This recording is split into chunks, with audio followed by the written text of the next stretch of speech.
What up, friends? And welcome to the Ball and Buds podcast. I am your host, Omar Fonseca, and as always, thank you for tuning in. Today's episode will be our 2021 free agency special. I am very excited today. We have a special guest, NFL expert Shane Peacher is back to help us break down what happened in this crazy offseason. And yes, it was something to behold, no doubt about that. But first, you know how we like to start things here on the Ball and Buds podcast with Omar's Overture. So let's kick this bad boy off. Woo-wee! Yes, sir! The NFL free agency period has been on fire! Shout out M.O.P. Anyways, just firing on all cylinders. Let's start with my Raiders. Just ridiculous. What is John Gruden doing out in Vegas? They've been busy in free agency, but not signing those impact free agents, right? Not signing the way that most of the Raiders fans would hope, including myself. He spent all that money, all those draft picks to get that offensive line built up. And then over the past, this offseason especially, but the past couple of years has torn it down. And we have one of the top 10 offensive lines in the league, one of the best in the league. And now we don't have it anymore. So now Derek Carr, Josh Jacobs going to be running for their lives. I don't know what we're going to be doing, but the way that he dismantled it, Gabe Jackson, Rodney Hudson, Trent Brown are gone. The one that blows my mind the most and is just really bizarre is the Hudson one. This dude has given up 3 sacks and 6 quarterback hits since 2015. Let me say that again for you. 3 sacks, 6 quarterback hits in 6 years. And he didn't get hurt, so he's been playing.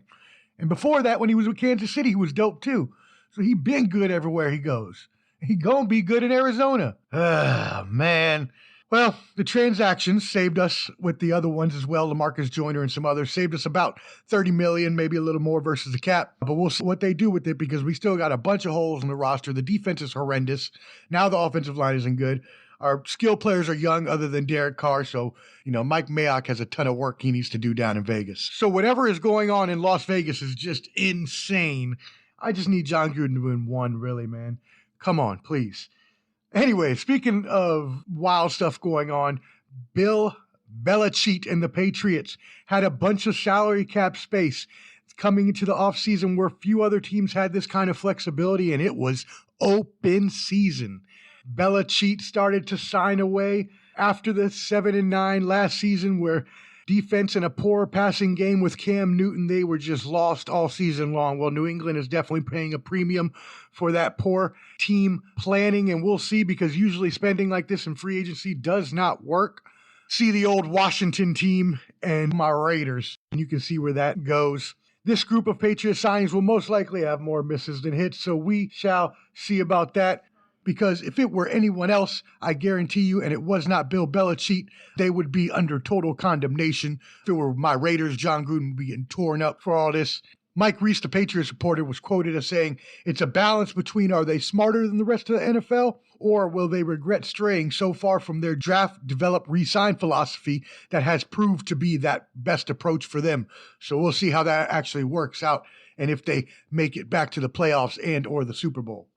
As for the other side in the NFC, the Super Bowl winning Buccaneers, they retooled by signing all their key free agents. They had a big choice to make. They could let them go or keep them, and they decided to run it back. And with no question, all the players, fans, and media there in Tampa are happy about that. So is I'm sure Tom Brady and Gronkowski, who are all coming back. Another team in that division. What is going on in New Orleans? We don't know. Drew Brees retired, and now it's a mess over there. They're going to probably have a quarterback competition with Jameis and Taysom, but do they really? I mean, honestly, you got to put Winston out there, right? But I don't know. They're paying Taysom Hill like a starter, so we'll see what happens there. The beat reporter Jeff Duncan suggested that they could grab a rookie passer. They definitely have to be thinking about the future. Jameis does have an arm. It can be erratic, as we saw with that 30-30 season with 7 pick sixes, which is just insane. He's led the league in interceptions since 2015, but he did have that LASIK surgery, so Insert joke here. Promises, promises. This could be his chance with Sean Payton. We'll see. Also, the Jets, huge offseason. Robert Saleh taking over as the coach. He will make sure that that team is always accountable and determined and has a lot of passion going for them. They signed a few different players, including Carl Lawson and Corey Davis. We will see what happens under center. We're not sure if Darnold will be there or not, but they do have that number 2 pick. What else is happening in the QB world? Russell Wilson, not sure. Probably going to stay in Seattle. Deshaun Watson, not sure. Is he going to get charged with all these accusations, or is he going to sit at home? The QB carousel, it just spun out of control. So we're going to take a look at all of this and hit up Shane Peacher for his thoughts on the Washington football team. Are you ready for some football? Yeah.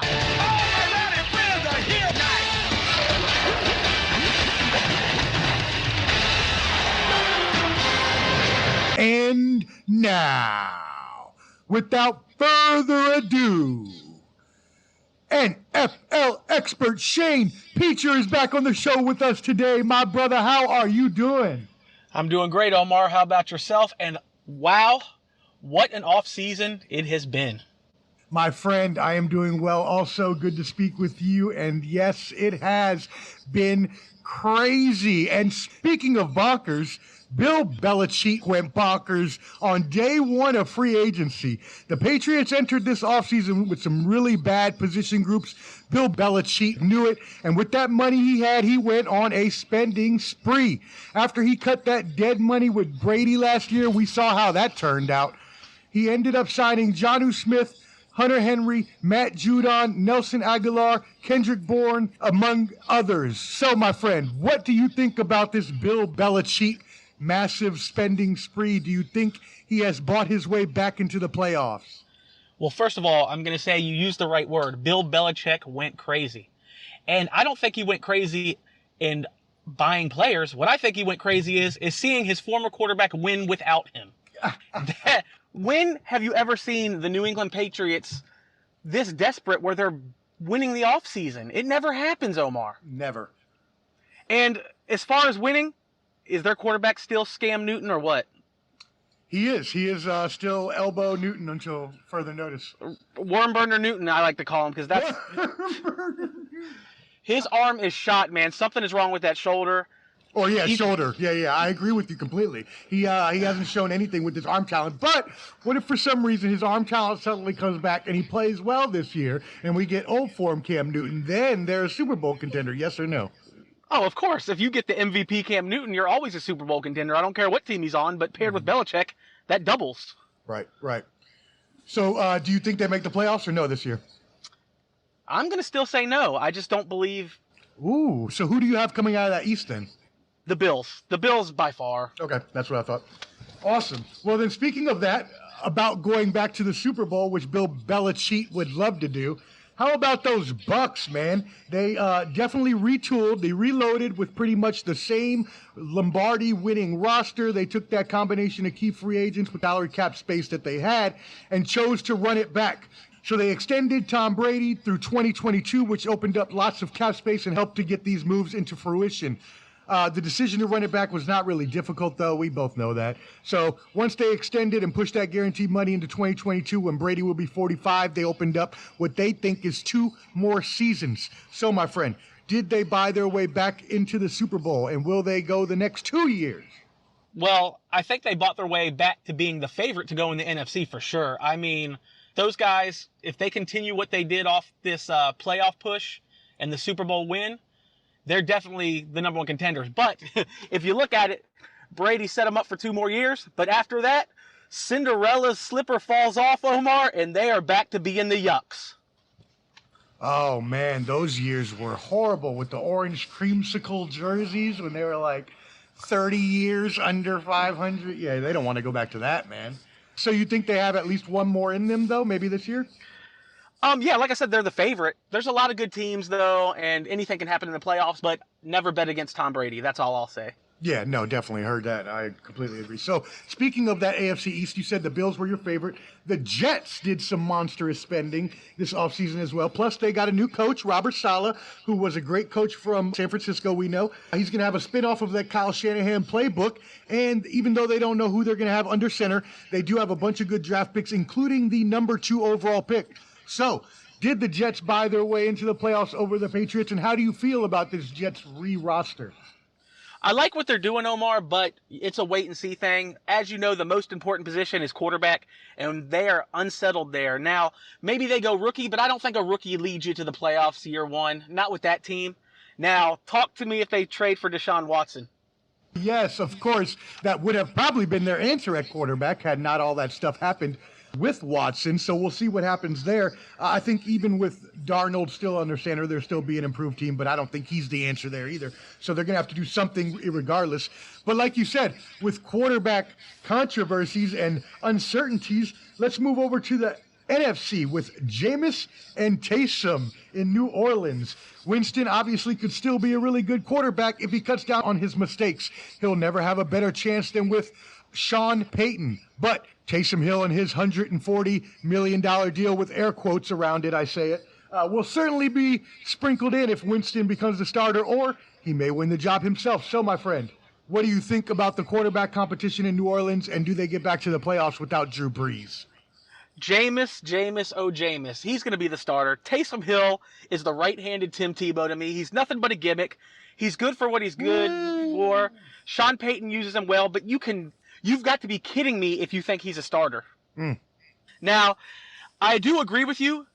Jameis has to cut back on the turnovers, and hopefully being with Drew Brees for a year and being with Sean Payton, that will cut them down. I mean, Sean Payton's not going to take that. He will be pulled in a second if he throws a million picks.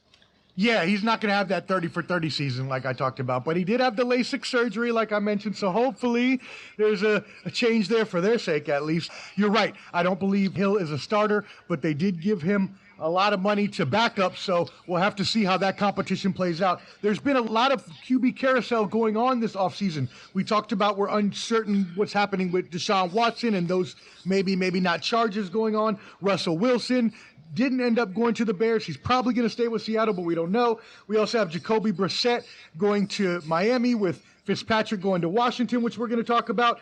Tyrod Taylor in Houston. So with all this movement, Watson and Garoppolo probably and Wilson won't be traded.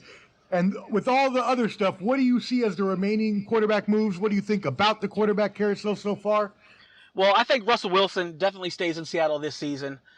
Beyond that, I don't know, man. There just seems to be something going on with him and the coaching staff. I don't know what it is. It seems to be he wants to throw the ball all the time. Pete Carroll wants to run the ball and play defense. But I think he stays played. I mean, they turned down that Bears deal, and the rumored Bears deal was ridiculous, Omar. I mean, if you turn that down, you're keeping him. Yeah, passing up a deal like that, you're right. You're going to keep him. So I agree. What do you think about Watson, charges aside?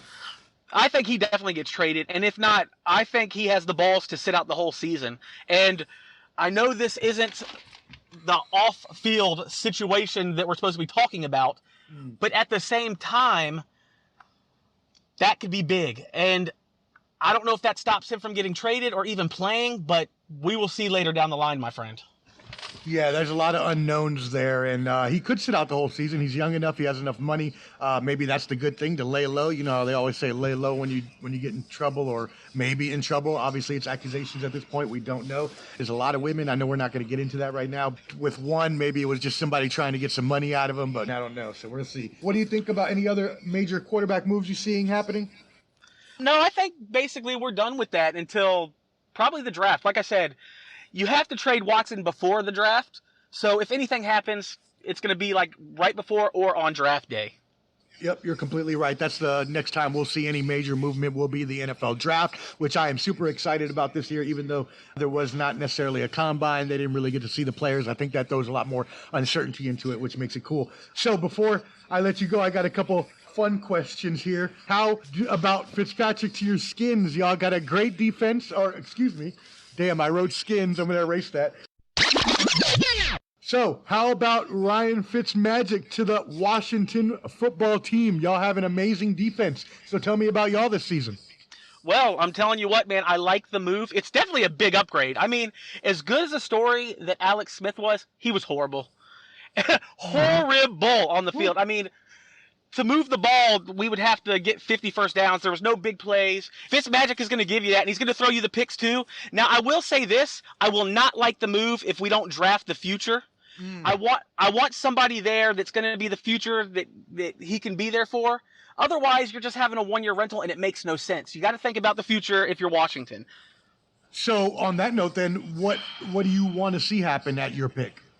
Well, I would love to see us maybe trade up for the guy they want, and then if not, maybe the second round, Kellen Mond. I kind of like that kid. We'll probably discuss that on a future episode of the draft. We'll have to. We'll definitely talk again before the draft, but I don't know who you all are talking about trading up for. Is it Justin Fields or what?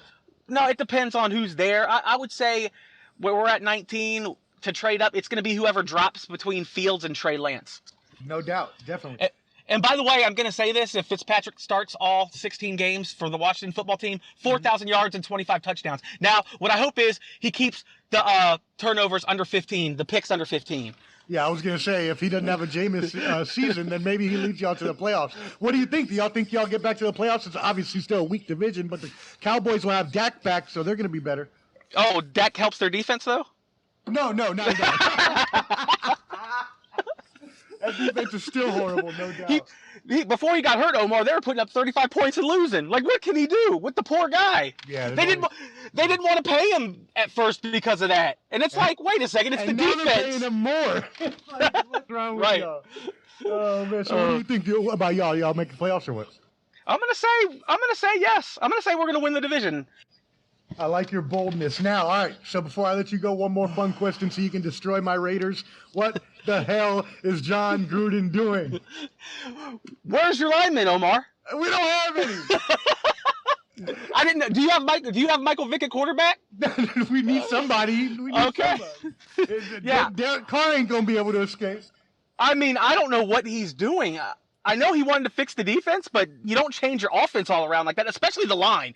As we know, and as we saw in the Super Bowl, what happened to Patrick Mahomes when both of his tackles were gone? Mm-hmm. Do you guys have Patrick Mahomes on your team? No, we don't. Okay, then. There's my answer for the Raiders. I like you guys too, man. I like what you have on offense. I like what you're doing, but man, getting rid of all your line when it was considered a top 5 line in the league, it's just baffling to me.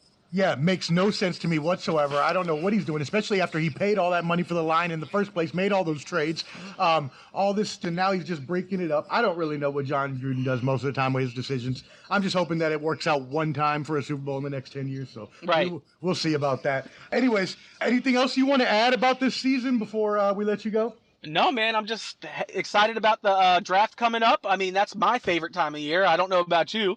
I know it's your favorite. We all know it's your favorite time of year. I do love it as well. Not as much as you for sure, but the man who watches and drafts the combine himself. But anyway, by the way, speaking of no combine, I think you mentioned it earlier, but I think it makes the draft more interesting. I finally think you're going to have people drafting for on-field film instead of, hey, this guy ran a 4.2. You know what I mean? So many people jump up in the draft because of that, and they stink in the NFL. Yeah, there's so many variables. We're not sure what's going to happen, so we'll see where they go. I think it's going to be a crapshoot, and I'm very excited. We'll talk again before then, my friend. Thank you so much. Sign off and hit him with your Twitter. Hey, it's at Peachamania. Hit me up. Follow me on Twitter if you want to hear about NFL, wrestling, and sports in general. And hell, even hit me up if you want to talk NCAA tournament, because March Madness has been awesome, baby!